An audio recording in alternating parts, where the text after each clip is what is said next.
আসসালামু আলাইকুম রহমতুল্লাহ। মাওলানা সাহেব, আপনি এটা কিতা করলেন? বাংলাদেশের মানুষের আশা আকাঙ্ক্ষা, বাংলাদেশের মাওলানাদের স্বপ্নে আপনি এভাবে জল ঢেলে দিলেন।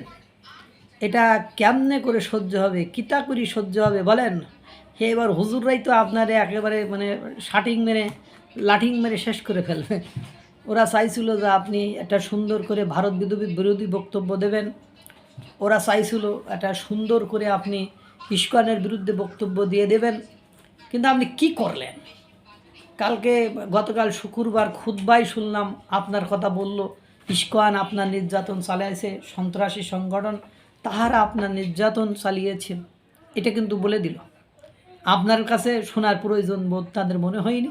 আপনি কিন্তু একবারও বলেননি যে আপনার ভারতালারা তুলে নিয়ে গেছে, আপনার হিন্দু বৌদ্ধ খ্রিস্টান নাসারা ইহুদি নাসারা কেউ আপনাকে তুলে নিয়ে গিয়েছে।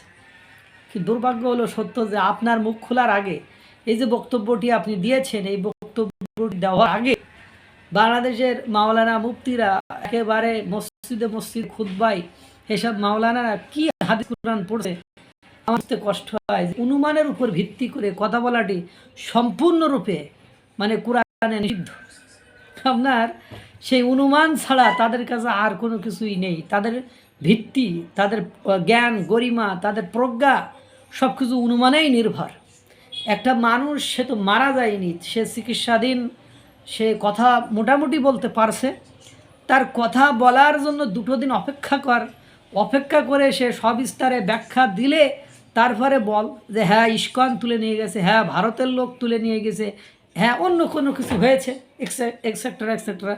কিন্তু সেটা হলো না। সারা বাংলাদেশে জুম্মার নামাজ শেষে বাইতুল মোকাররম, সেটা মসজিদের নামাজ পড়ার জন্য, ইবাদতের জন্য আমাদের মনে হয় এখন আমার অনুরোধ করা উচিত যে বাংলাদেশের অন্যান্য যে রাজনৈতিক দল আছে, বিএনপিরও মনে হয় মসজিদের সামনে যে এখন সভা হবে জুম্মার নামাজের পরে করা উচিত, কারণ নামাজের পরে লোকজন বেশি হয় তো। আর এসব মানুষ, যেহেতু অধিকাংশ মানুষ পড়াশোনা করে না, পড়াশোনা বিমুখ, শুনে মুসলমান, এদেরকে কনভিন্স করা, এদেরকে বোঝানো, এদেরকে উল্টোপাল্টা ঔষধ খাওয়ানো, এটা একেবারে ইজি ম্যাটার।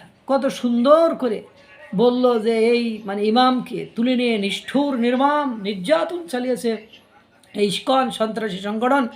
এই ভারতের আগ্রাসন থেকে মুক্তি হতে হবে। ভারতের ইস্কন সন্ত্রাসী সংগঠন কড়া হিন্দুত্ববাদী সংগঠন, এরা এই কাজটি করেছে। এতে করে দাঙ্গা লাগানো যায়, এতে করে অস্থিরতা সৃষ্টি করা যায়, এতে করে গৃহযুদ্ধ লাগানো যায়, এতে করে শান্তি প্রতিষ্ঠা করা যায় না। আমি শুধু এইটারই বিরোধিতা করি। আমি নেলসন ম্যান্ডেলার, আপনারা দেখেছেন না, নেলসন ম্যান্ডেলা শুধু যে শ্বেতাঙ্গদের বিরুদ্ধে ফাইট করেছে তা কিন্তু নয়। নেলসন ম্যান্ডেলা কিন্তু নিগ্রোদের বিরুদ্ধেও ফাইট করেছে। সে শ্বেতাঙ্গ ডমিনেশন এবং কৃষ্ণাঙ্গ ডমিনেশন দুটোর বিরুদ্ধে ফাইট করেছে। সে চাইছে সাম্য, সে চাইছে ন্যায্যতা, সে চাইছে বর্বরতা মুক্ত একটা সমাজ, একটা গণতান্ত্রিক সমাজ যেখানে প্রত্যেকটি নাগরিক সেম ট্রিট করা হবে। কিন্তু বাংলাদেশে এখন এটা হয়েছে, মুসলমান হলে একটা মানবিক ট্রিট করা হবে, হিন্দু হলে অমানবিক ট্রিট করা হবে, বৌদ্ধ হলে অমানবিক ট্রিট করা হবে, পক্ষের মুসলমান হলে মানবিক ট্রিট করা হবে, বিপক্ষের মুসলমান হলে অমানবিক ট্রিট আচরণ করা হবে। এইটা কিভাবে ধর্ম হতে পারে? এইটা কিভাবে ধর্ম? ইসলাম ধর্ম এই শিক্ষাটা কাউকে কোনো কালে কোশ্চিনকালেও দেয়নি। এখন যখন এই মোল্লা সাহেব, এই হুজুর বললেন সুন্দর করে, আমাকে তুলে নিয়ে গেছে, তাদের দেহ দেখে মনে হয়েছে তারা বাংলাদেশি নয়, কিন্তু তিনি তো বলেননি যে তারা ভারতীয়, তিনি তো বলেননি তারা ইস্কন, তিনি তো, কারণ হিন্দুদের তো দেখলেই চেনা যায়, তাদের হাতে পড়া থাকে, তাদের চেহারা, তাদের জামা কাপড়, কোনো কিছু বেশভূষার সাথে তো আমাদের কোনো মিল থাকে না। এমনও তো হতে পারে পাকিস্তানে অনেক লোকজন তো বাংলাদেশে বসবাস করে, বিহারিরা বসবাস করে, আর পাকিস্তানের এখন বাংলাদেশের যে আধিপত্য, যেমন আনাগোনা যে ওঠা বসা, এরাও তো করতে পারে নাই। তারা দেখলো যে এদেরকে যদি সীমান্তবর্তী এলাকায় নিয়ে এইভাবে বেঁধে রেখে, ভারতালারা যদি ভারতেই নিয়ে যেই নির্যাতন করে, তোরা আবার কষ্ট করে বাংলাদেশে এনে ঠ্যাং ঠুং বেঁধে ওখানে ফেলে দেওয়ার তো আমি কোনো কারণ দেখি না। কারণ এগুলো অমূলক, অহেতুক চিন্তাভাবনা, এগুলো বাজে চিন্তাভাবনা। এই যে আপনার একেবারে গাল আগ বাড়ায় গাল দিলেন, থাপড়ায় গালটাকে লাল করে দিল এই মাওলানা। এখন আপনারা যে সারা বাংলাদেশে ইস্কন নিষিদ্ধের জন্য এই যে এই সব জায়গায় যেখানে যেখানে গতকাল ইস্কন নিষিদ্ধের আন্দোলন হয়েছে সেখানে সব স্থানে আপনারা কি করলেন, এই মাওলানার কথা বললেন যে এই মাওলানাকে তুলে নিয়ে গেছে, নির্যাতন করছে, নিপীড়ন করছে। এখন কি হবে? আপনাদের মুখটা কোথায় থাকলো? আপনারা যে মুসলমান মানুষ, আপনারা যে মাওলানা মানুষ, আপনাদের এই মাওলানাগিরির মানে ইজ্জতটা কোন জায়গায় থাকলো? কোথায় পাইলেন আপনারা? এই বক্তব্য দেওয়ার আগে আপনাদের ভাবা উচিত হয়নি যে সে লোক তো সুস্থ, মানে মোটামুটি কথাটা মানে রিল্যাক্সে বলতে পারছে না, তো একটা দিন সময় দেন।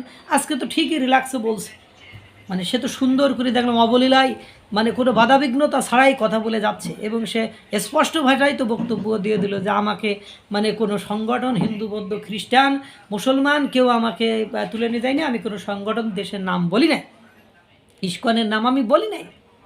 আমারও দেখলাম তার দুই ছেলে, তারা সুস্থ মানে সজ্ঞান ভালো, তারা মামলা করতে যায় না। কোন জায়গা থেকে? পঞ্চগড় থেকে এক মানবাধিকার সংস্থার মানে এক হুজুর মাওলানা সাহেব উনি চলে এসেছেন থানায়, যে আমার এসআইয়ের সাথে নাকি ওসির সাথে তর্ক বিতর্ক করতেছেন যে ওনার বাড়ির নিরাপত্তা আপনি যে নিয়ে যাবেন, আপনার ওনার বাড়ির নিরাপত্তাকে দেবে।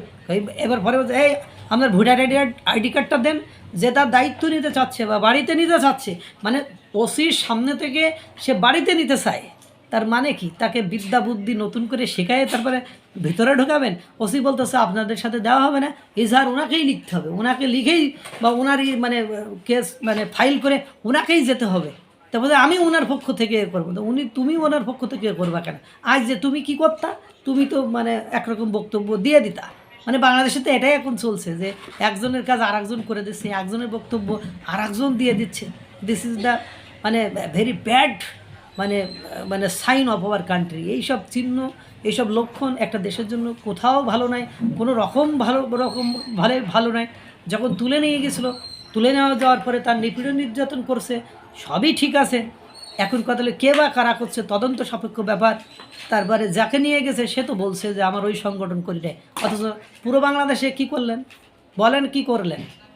ইজ্জতমান রাখলেন? এভাবে করেই তো আপনারা পুরো বাংলাদেশ থেকে একটা গৃহযুদ্ধের দিকে ঠেলে দিচ্ছেন। ইতিমধ্যে চিফ প্রসিকিউটর তাজুল সাহেব তো বলে দিচ্ছে গৃহযুদ্ধের দিকে যাচ্ছে, যাবেই তো। এই যে রিয়েলিটি, এই যে বাস্তবতা, যে পক্ষের হলে মানে সব মাপ, বিপক্ষের হলে মানে গন্ধ হইলেই বিপদ। মানে বিষয়টা এরকম হয়ে গিয়েছে না? এই চরিত্র পাল্টান।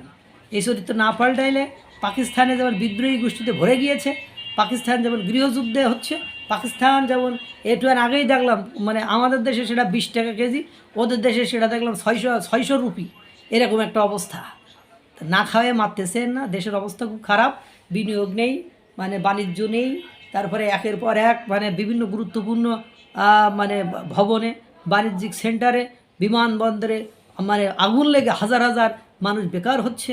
বাংলাদেশ ইজ গোয়িং মানে বাংলাদেশ একটা ধ্বংসের দিকে যাচ্ছে, সেটা আপনারা বুঝতে পারতেছেন। বুঝে অবুঝের মতো কাজ করেন না, এত বেশি উল্টোপাল্টা আচরণ করেন না, আর কাউকে দোষারোপ করে বাংলাদেশকে গৃহযুদ্ধের দিকে নিয়ে যান। একটা দলকে, একটা সংগঠনকে আপনি নিষিদ্ধ করলেন, ঠিক আছে, তো ওদের ওই সংগঠনের মানুষকে কি আপনি বাংলাদেশ থেকে বের করে দিয়েছেন? এর আগেও তো আপনার 8-10টি সংগঠন বাংলাদেশে নিষিদ্ধ। সেই নিষিদ্ধ সংগঠন কি এই সরকারের আমলে এসে তৎপরতা চালাচ্ছে না?